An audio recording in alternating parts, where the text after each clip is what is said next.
Orang TV, iya orang TV. Ada YouTube-nya kali ya, orang TV. Oke bang, Anda Kristen? Nggak ada, Bang. Nggak ada ya. Ya. Anda mau bahas apa? Bahas sesuatu? Ya, Bang Orang lihat di sini Bang Yusuf PI ya, Bang Yusuf PI komunikasinya atau sharingnya lintas iman Bang ya. Mm-mm. Ya, saya Nasrani Bang atau Katolik Bang. Lalu? Ya, jelas kah Bang suara saya Bang? Jelas. Ya, saya cuman mau tanya Bang, Apa tuh? kita beriman tuh kan ada dasar kepercayaannya. Dasar kepercayaan menurut Abang dalam agama Muslim itu apa Bang? Dasar kepercayaan adalah mentauhidkan Tuhan Allah Subhanahu wa taala melalui wahyunya yang disampaikan oleh Nabi Muhammad sallallahu alaihi wasallam. Gitu. Ya.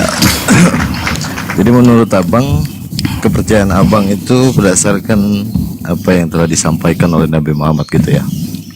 Betul. Ya.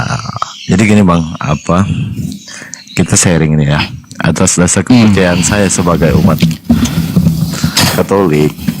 Oke. Saya mempercayakan Yesus itu karena dia sudah mati, bangkit dan hidup kembali. Itu dasar saya tuh percaya. Nah, kalau dasar untuk Abang sendiri apa tuh Bang? Kalau berdasarkan apa menjadi diperintahkan, apa yang diperintahkan. Oh, baik. Nah, Baik. ini menurut saya belum efisien Bang. Oke, baik. Jadi begini Bang ya, dasarnya kalau mau Anda seperti itu, Yesus mati lalu bangkit dan hidup kembali. Bang, yang saya dasarkan kepada Tuhan saya yang tidak kelihatan ini, dia yang menciptakan kematian, dia yang menciptakan kehidupan, dia yang menciptakan kebangkitan. Ya, tuh. Itu Tuhan kami. Ya, bukan berarti Tuhannya yang bangkit atau yang lain-lainnya bangkit, enggak. Jadi yang menciptakan kematian, menciptakan kehidupan adalah Tuhan saya, gitu. Yang menciptakan langit dan bumi. Kalau Anda dasarnya dia mati, lalu bangkit, hidup kembali. Kematian itu diciptakan oleh Tuhan saya. Dia hidup itu diciptakan oleh Tuhan saya, gitu. Tuhan Abang siapa? Allah Subhanahu wa taala, "Wa ma khalaqtul jinna wal insa illa liya'budun." Gitu. Jadi kami itu menyembah karena fitrah kami gitu, menyembah yang memiliki kematian, memiliki kehidupan, memiliki kita semua. Abang percaya enggak Nabi sebelum Muhammad? Nabi sebelum Itu Muhammad, Isa. Nabi Isa. Percaya, jelas. Percaya. Tapi Nabi Isa enggak tahu tentang Muhammad gimana Bang? Nabi Isa nggak tahu tentang Nabi Muhammad. Dalam ajaran Katolik, dalam ajaran saya tidak ada mengetahui siapa itu Muhammad, bahwa beliau adalah Nabi terakhir. Gini Bang ya. Kalaunya kita lihat Nabi Isa ya, itu ada menubuatkan di As-Saffat ayat 6, dia menyebutkan Nabi Muhammad. Kan gitu. Kalau Anda rujuk ke Katolik, kami nggak perlu cari lagi, karena kami tahu sebagai umat Islam kitab Anda berubah-ubah gitu. Setiap kali direvisi nggak akan ketemu lagi gitu. Itu. Ya, intinya gini. Yang bertantangan Bang, mohon maaf Bang. Saya sebenarnya Muslim sebelumnya Bang. Biar Abang tahu. Oh, Ya, Muslim sedikit yakin. Ya, paling tidak salah satu biar Abang tahu. Bisa nggak baca Quran? Saat ini saya sedang makan nih Bang. Kalau mau berlana fi marasaktana wa qina azabannar amin ya. Oh, azbanar. Oh, baik. Terus apa lagi? Nah, salah satu itu. Jadi kenapa saya mempercayakan? Cuma Bang bentar dulu. Saya mau penasaran sama Abang jadinya. Ya, kalaunya Anda ngaku murtadin, coba tolong Abang apa aja yang hafal Al-Fatihah hafal? sejauh ini saya tidak semua hafal. Karena gini, Bang. Karena Waduh. mayoritas teman, dengar dulu, Abang dengar dulu. Karena mayoritas teman-teman saya yang Muslim, mereka cuma tahu baca, tapi tidak tahu Aduh. artinya. Menurut saya gini, ketika kita tahu baca doang, tidak tahu artinya, itu percuma, Bang. Menurut saya percuma. Jadi itu. Baik. Terus yang bertentangan juga di hati saya, yang disebut jihad itu apa, Bang? Pak, nanti dulu ke sana. Bang, Pak, sebelum saya jawab pertanyaan Anda, coba bacain Al-Fatihah, Dok.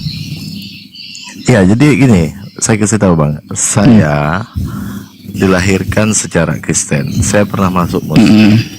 Nah, tapi dengan demikian, ajaran yang masuk ke saya, ya secara otomatis saya mau perlu logika, Bang. Logika yang saya masuk. Makanya yang bertentangan sekali di hati saya itu adalah yang disebut jihad itu, Bang. Oh ya, terus? Nah itu, jadi itu yang bertentangan sekali di saya. Kita harus memusuhi orang, sementara dalam ajaran saya menyatakan bahwa semua makhluk ciptaan dia itu ya yang paling sempurna itu manusia, yang perlu kita hormati, yang perlu kita sayangi. Makanya di ajaran kita itu adalah ajaran kasih yang disampaikan luar biasa. Baik. Bang. Jadi abang nggak hafal Al-Fatihah? Enggak, Bang. Iya. Garuk-garuk kepala saya jadinya. Kok bisa ya ngaku Muslim nggak hafal Al-Fatihah gitu? Itu Muslim mana gitu loh ya? Nah, ini, Bang, tugas saya. Iya. Bahaya Betul. kali gimana dia sholat kan kagak hafal Al-Fatihah gitu. Nah, saya akui itu, Bang. Saya akui. Gini. Tugas Anda ketika saya ikut agama Anda, itu Anda yang mengajarkan, Anda yang memberitahu. Tapi selama saya mengikut agama Anda, ajaran Anda, saya tidak tahu kemana arah saya harus pergi dengan ajaran bahwa ada jihad di sana, memusuhi orang. Ya saya pikir itu yang bertentangan. Makanya saya butuh penjelasan Abang di situ, Bang. Bang, yang namanya jihad peperangan itu di zaman perang, bukan di zaman kita di sosial sekarang gitu. Bedakan konteksnya. Al-Quran ada menceritakan waktu di zaman peperangan, ada juga di waktu zaman sekarang bersosial. Jadi yang namanya jihad bukan cuma berperang.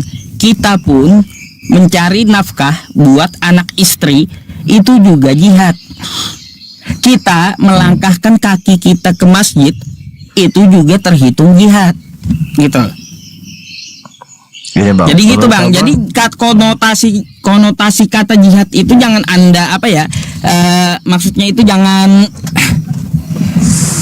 jangan alergi gitulah intinya. Kayak Ya. gitu. Silakan. Ya, kalau menurut Abang demikian, intinya kalau penjabaran tentang jihad secara otomatis banyak, Bang, ya. Banyak. Tapi menurut saya kan banyak yang mengartikan tentang jihad itu menyatakan bahwa menurut ajarannya bahwa orang yang contoh Abang menyatakan di luar ajaran Abang itu kafir. Bahkan semuanya itu bahwa kan menyempitkan jalan dan sebagainya diberikan. Apabila agamamu didusta, dihina, ulamamu dihina, bahwa itu kamu harus kalau perlu ganti bajumu dengan kain kapan. Itu bahasa Ustadz yang saya sering dengar itu. Menurut saya belum pernah mendengar satu ajaran yang diajarkan kepada saya secara ajaran saya menyampaikan bahwa itu musuhmu, itu lawanmu. Tidak ada. Justru berdoalah untuk musuhmu, mintalah berkat untuk musuhmu. Ini yang kelebihan daripada apa yang diajarkan kepada saya, Bang. Oke, kok mantul suaranya. Jadi Bang, untuk masalah kasihilah musuhmu itu udah melebar ya penjabarannya gitu. Itu kan konteksnya dalam kehidupan dalam di kehidupan sosial gitu ya. Tapi kalau untuk di perang, ajaran kasih itu nggak kepake, nggak bisa diterapkan gitu, Bang. Nah, Iya, kalau untuk di perang is okay. Saya akui ketika kita perang. Tetapi yang terjadi sekarang itu dalam media-media sosial yang saya lihat selalu ada pertentangan bahasa demikian. Itu bahkan bisa dikatakan contoh dengan kasus-kasus viral sekarang, ada beberapa minoritas ini dikecam dengan ada pembubaran tempat ibadah dan sebagainya. Kalau pembubaran tempat ibadah itu nggak perlu kita ini, nggak perlu repot. Itu kan dari pemerintah daerahnya itu udah punya aturan sendiri-sendiri itu. Ada Bukan, juga SKB 2 menteri kan kayak gitu. Kalau nya bertentangan dengan SKB 2 menteri, ya kayak gimana? Oh, enggak semua begitu. Justru yang saya lihat itu kebanyakan yang terjadi di lapangan. Di lapangan itu bukan demikian. Bahkan pemerintah pun sudah memberikan izin dan sebagainya, tetapi tidak di itu. Jadi di situ Bang, jujur setiap pribadi saya intinya punya iman, maaf, agama atau iman kita itu membuat kita tenang, nyaman. Itu yang saya mau. Bukan berarti kita harus musuhmu, itu musuhmu, ini lawanmu, tidak. Iya. Makanya saya pertanyakan kembali kepada awal tadi, dasar iman abang itu is okay, ikutin ajaran Nabi Muhammad, apa yang diturunkan wahyunya melalui Nabi Muhammad. Tapi ajaran yang demikian menurut saya ketika itu betul-betul diterapkan, apakah itu bisa berjalan dengan dunia modern sekarang? Oh, jelas bisa Bang, bisa. Contoh ya, contoh ajaran Islam dalam aturan perang dipakai oleh PBB, gitu. Ya, tetapi itu kalau untuk perang. Tapi kalau dunia sosial kita kan bukan dunia seperti sosial itu, kita harus. juga Islam bisa relevan dia. Relevan gitu. Ara'aital ladzi yukadzibu biddin, tahukah kamu orang yang mendustakan agama? Kan kayak gitu. Di situ dikatakan bahwa orang yang mendustakan agama, yang tidak memberi makan orang miskin, terus menghardik anak yatim. Nah, kalau kelakuan-kelakuan kayak gini bisa gitu. Nah, kelakuan-kelakuan gimana? Ya, gini Bang, kembali ke konteks pertanyaan saya awal. Kasih saya satu penjelasan bagaimana saya bisa yakin dengan iman saya sebelumnya menjadi seorang muslim dengan ajaran yang abang sampaikan ke saya. Menurut abang, Baik. kasih saya pendapatnya Bang. Baik. Karena tadi pendapat saya kan gini Bang, kenapa saya ikut ajaran Tuhan Yesus? Itu ajarannya menyatakan bahwa kasihilah sesamamu. Oh, kasihilah sesamamu. Itu yang pertama. Kedua lagi atas dasar bahwa Tuhan kami telah mati, bahkan dia bangkit, hidup kembali dan naik ke surga. Itu yang saya terima, bahkan saya yakini. Jadi saya mau tahu,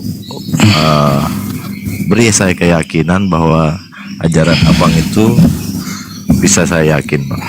Itu Bang. Waduh, berat ya. Ada mata saya juga udah ngantuk ya. Berat teman-temannya supaya yakin katanya. Bang, hidayah itu kan milik Allah ya. Yang menutup hati juga Allah kan kayak gitu ya. Saya nggak bisa paksa, tapi saya padzakir, cuma mengingatkan. Innama anta mudzakir, kan kayak gitu. Sesungguhnya kamu adalah seorang yang memberikan peringatan. Jadi supaya Anda yakin gimana caranya ya agar bisa kembali ke dalam Islam, coba Anda gini aja dah, berpikir dulu Bang ya. Diri Anda itu ya dari mana asalnya? Itu dulu.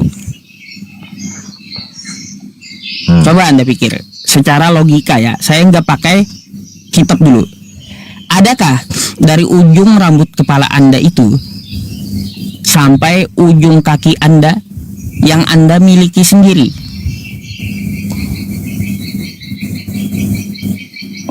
Secara logika ini milik saya sendiri, tetap Secara logika, secara logika. Baik, secara logika milik sendiri.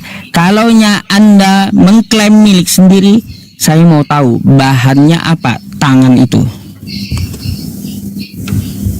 Ya, kalau abang bicara tentang hak milik, ini kan saya memiliki hak, Iya. adalah hak milik saya. Kalau bicara tentang bahan, It's okay, itu kembali kepada Sang Pencipta. Sang Pencipta kita kan satu. gitu. Pencipta kita, abang mengklaim bahwa pencipta kita adalah Allah, yang disebut Iya. abang Allah Subhanahu Wa Taala. Tapi abang kan ikutnya ajaran menurut Nabi Muhammad. Saya mengikutin daripada Yesus atau Isa yang menurut abang. Berarti kalau begitu kan abang, ajaran abang ini ajaran adiknya saya gitu bang ya, kan? Ya tadi bang, saya mau kritik dulu sama abang ya. Kata abang tadi, ya itu kembali kepada Tuhan yang menciptakan tangan abang kan kayak gitu, betul? Siap. Nah, sekarang saya mau tanya, Tuhan yang menciptakan tangan abang, apakah abang saat dia ciptakan tangan Anda melihat Tuhan gitu? Ya tidak. Ah, tidak. Berarti bang ya, berarti gini, yang namanya Tuhan itu tidak kelihatan ya. Nah gitu. Jadi setelah kita lahir maupun di dunia ini tidak dapat dilihat dengan mata ya. Ya, saya sepakat itu bang. Kayak Itu gitu. apa? Kita ini kalau menyembah bahwa satu itu Allah yang menciptakan, saya sepakat. Saya sepakat kita menyembah Allah, itu sepakat. Cuman menurut ajaran ini kan kita menurut nabinya semua. Seperti abang menurut nabinya, saya yang abang perkirakan menurut nabinya juga, yang datang sebelum nabinya abang gitu kan. Nah, kalau demikian kan di sini logikanya kita bisa berpikir, kalau ajarannya terlalu jauh bahwa kita harus memusuhi makhluk sesama ciptaan Tuhan. Oh, kalau kayak gitu ini bang. tidak, itu yang pertama. Yang kedua, kenapa kalau kita berbicara tentang ajaran, kan banyak ajaran sebelumnya seperti Musa dan sebagainya. Toh mereka juga nabi sebelumnya, kan bisa kita ikutin. Itu makanya saya tanya, kasih saya pemahaman supaya saya bisa yakin dengan kepercayaan abang. Itu aja sih pertanyaan saya bang.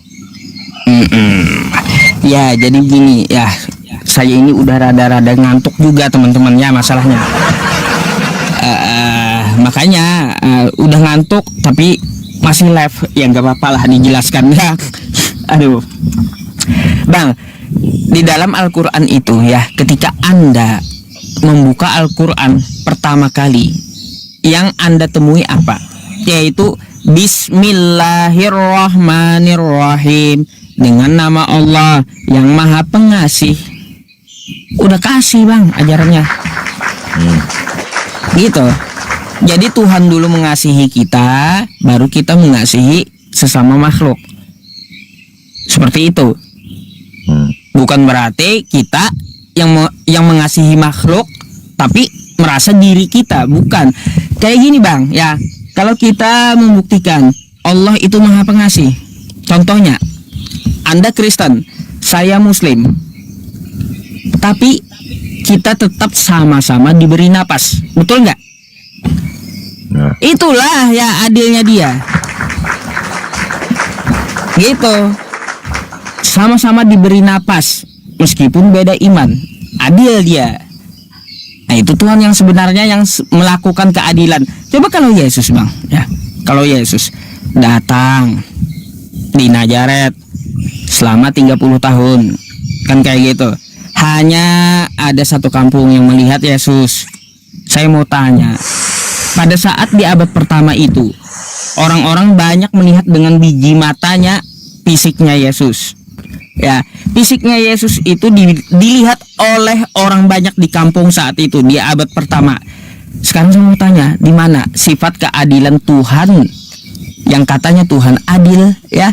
Tuhan adil itu mana keadilan Yesus bagi kita di zaman 2025 ini? Coba silakan jelaskan. Ya, kalau berbicara tentang abang bicara tentang Yesus bahwa dia tidak adil dengan ada di satu kota saja atau di satu kampung saja dia berada, kan tidak adil, ya kan bang? Betul. Nah sekarang ini abang ini, mohon maaf, aslinya mana bang? Saya Kalimantan bang. Kalimantan Selatan. Oh sama-sama Kalimantan. Saya Timur bang. Nah, kita sama-sama Kalimantan. Dengan Kalimantan ini kita menyembah, kalau berbicara tentang ini kita menyembah Tuhannya orang Israel, menyembah Tuhannya orang Arab, ya kan? Kalau kita berbicara ini dongeng, ini dongeng. Siapa yang pernah kita juga belum, mereka juga tidak datang ke tempat kita. Nabi Muhammad juga tidak datang ke tempat kita. Tetapi menurut saya ajaran yang disampaikan kepada kita itu bisa masuk dengan logika kita yang tidak menunjukkan bahwa kita ini harus memusuhi siapapun. Itu yang saya maksud. Kedamaian itu kan berteman dengan semua orang itu kan lebih baik. Iya betul. Dengan semua itu. Tapi kenapa dengan demikian bahkan menyatakan, mohon maaf, ada satu kecaman yang saya sangat sesalkan, Bang, seperti Apa tuh? salah satu ustadz terkenal di Indonesia menyatakan, apabila agamamu dihinakan, ulamamu dihinakan, gantilah bajumu dengan kain kapan. Berarti ini kan seperti, kalau berbicara tentang ini provokator, ini salah satu provokator yang bisa menyebabkan panas hati salah satu iman, kepercayaan masing-masing itu. Kalau yang untuk masalah yang itu Bang ya, itu tanggapan sendiri-sendiri gitu. Jadi kayak gitu, tanggapan sendiri-sendiri. Saya ngantuk. Siap. Masalahnya Bang, udah. Siap. Siap. Bisa nggak Bang? Kita sambung besok lagi gitu. Ngantuk banget saya masalahnya. Siap. Ya, ini Bang Orang pertama kali naik, bahkan mohon maaf. Gak apa-apa, nanti Sampai saya pun follow pertama lah. kali. Saya follow Abang. Nanti kita diskusi lagi gitu ya. Siap. Ya, mohon maaf Pak Bangku sebelumnya, karena pertama kali ini saya naik dengan membahas tentang lintas iman. Ya, mungkin kalau ada saya salah kata, sih mohon maaf Pak Bangku. Gak apa-apa. Ya. Oke Bang, nanti naik lagi ya. Siap. Makasih ya Bang. Oke. Ya.